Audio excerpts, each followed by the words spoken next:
Hi, everybody. Welcome back. It's your favorite professor, Dr. T. So, as you can see on this web page, this is something that I use in my classroom all of the time. I recommend that you use it because it is on the online testing. Most state tests now use it. They also use other calculators, but we're just going to focus on the graphing calculator for Desmos today. So, you can just open up or you could click graphing down here. All right. So when you're learning algebra, the very first function that you learn in terms of parent functions was y equals x. Now you could also do a constant function like y equals 3, right? But y equals x is what we start with in algebra 1 or even pre-algebra. It's a linear function, right?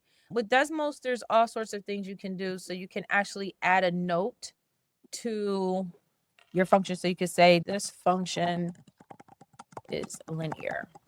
Okay. All right. In any case, when we get to algebra 2, and you can even start this early, even in pre-algebra, we start to use function notation. So when we get to subjects like pre-calculus and calculus, we no longer say y equals. We start to say things like function notation, which is f of x. That's how you read that, okay? The thing about it is that they mean the same exact thing, right? So what I love about Desmos is that I can visually see what this line means. So if I look here, right, I have actually two colors because f of x is right on top of y equals x, okay? So they are the same exact line, and I can prove it to you by looking at the table of f of x.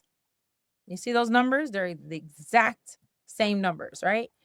But notice that this one says x, this one says 1x, this one says x, but then the other column says f of x, okay?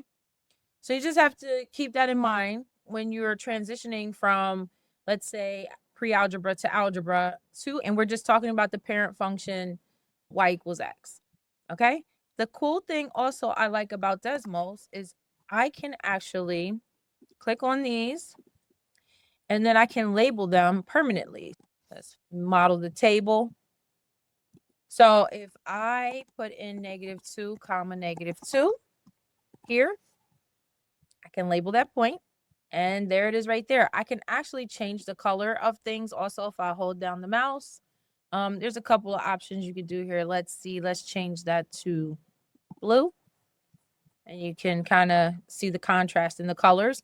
And you can do all of the points all the way up that line. Okay. And then I could do the same thing down here, but it's the same exact points. All right. So remember, a line is a line is a line. It's not crooked.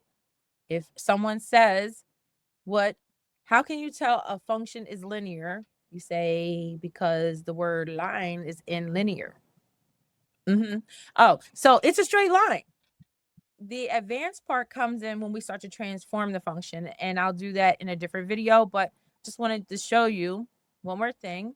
So I actually Googled the parent functions, and Desmos has that here.